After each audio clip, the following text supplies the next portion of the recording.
When is a ball of yarn not just a ball of yarn?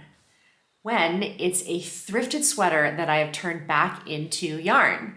Hi guys, welcome back to my channel. Today I'm going to talk to you all about thrifting sweaters in order to frog them and reuse the yarn in your knitting. Now this is something I've seen a few times on YouTube, and I love the idea because I've always been a big thrifter. I've always thrifted clothes for myself, for my family, and the idea of being able to thrift yarn by buying sweaters and frogging them is amazing. Now, I know that there are lots of places. I live in Spain. There are people in England and in Canada and the States who are able to thrift yarn, in the skein, secondhand yarn. I haven't come across that yet here. That's a little bit difficult, but I can find thrifted sweaters for a really good price, and I can then take them and unwind them and turn them into gorgeous yarn like this. This is 100% wool, and I have 525 grams of this from one sweater. So I'm gonna start off by telling you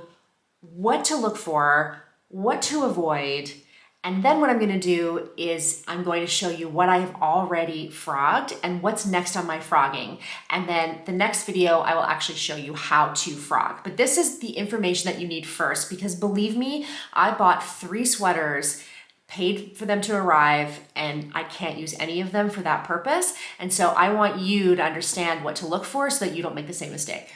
So of course, it's great if you can go in person to a thrift shop.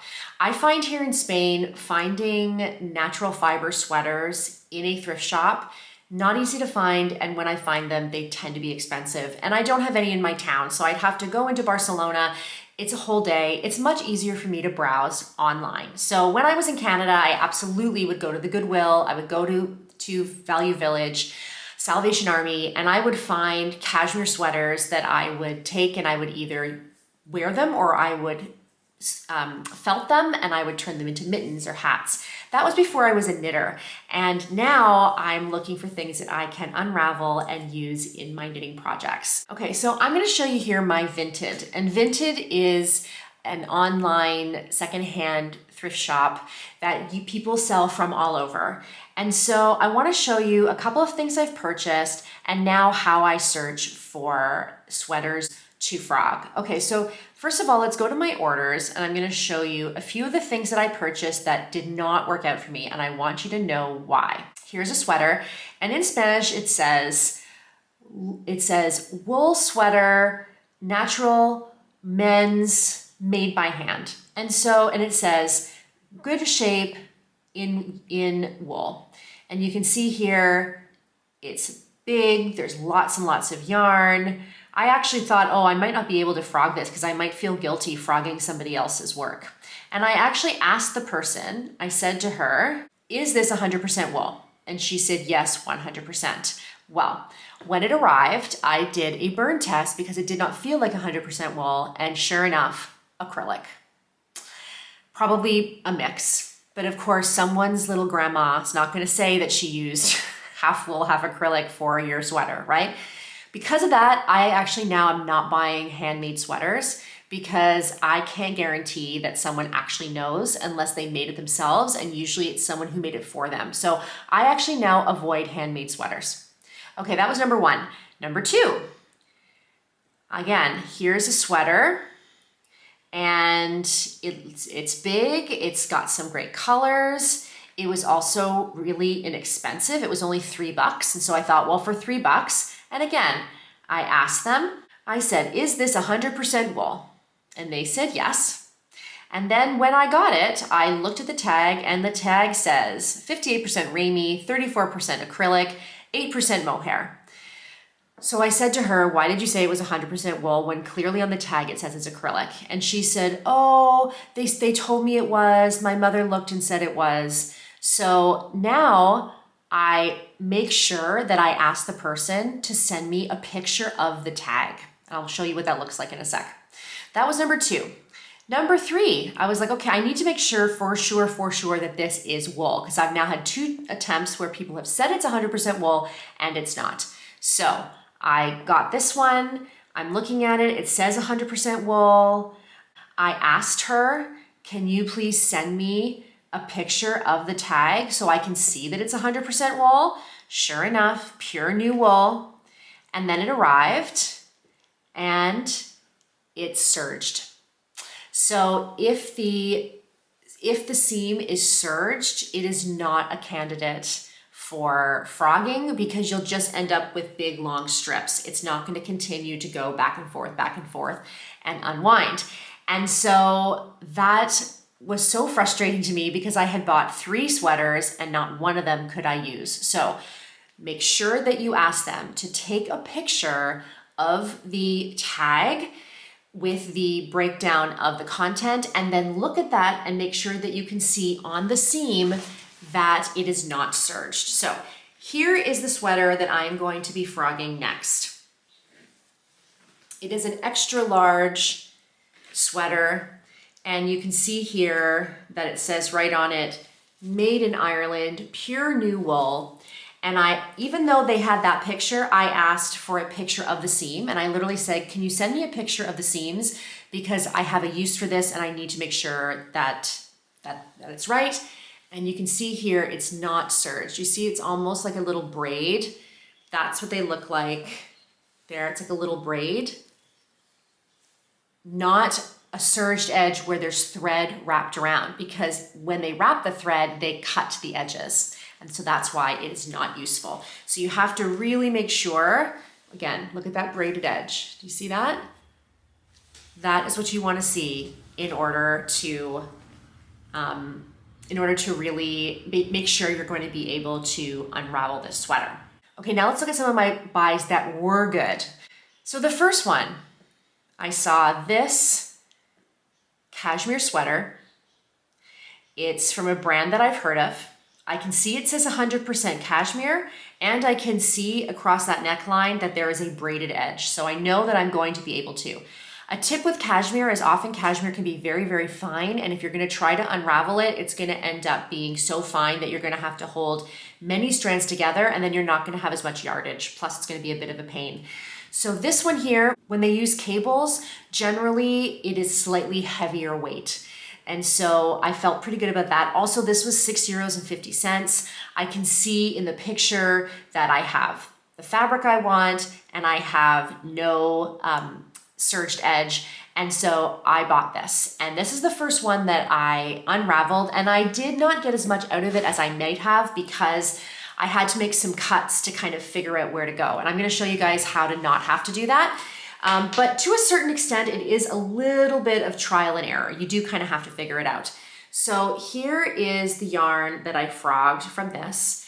And actually I can put in a photo of all of the yarn that I frogged. And you can, after you frog it, you can soak it to start again. Again, because this was such a test case for me, I wasn't too worried about that. So I did not. And you can see here, this sweater that I'm working on, I'm holding it double and you can see how nice it looks. I've steamed it a couple times, so it's lying pretty flat and it's 100% cashmere held double at about a DK weight. And it's gonna be gorgeous. So that was the first one that I managed to get. Okay, now let's look at 2 more that I managed to frog and why they were successful. This one that I just showed you. This one was a little more expensive, but I thought it was worth it given the quality. So you can see this beautiful sweater. I can see here 100% pure new wool. I can see that it's quite a chunky. So if you can actually see the stitches and that you can see that the stitches are a little bit chunky, you know that it's going to be a chunkier wool, right? It's not going to be quite as fine, which often happens with knits. And then here I can see the edge. And so I can see, aha, that's not serged. Excellent. I know it's good. And so I then asked the seller and I got €5 off and I paid €20. Now for that €20, I'll put in a picture of all the yarn.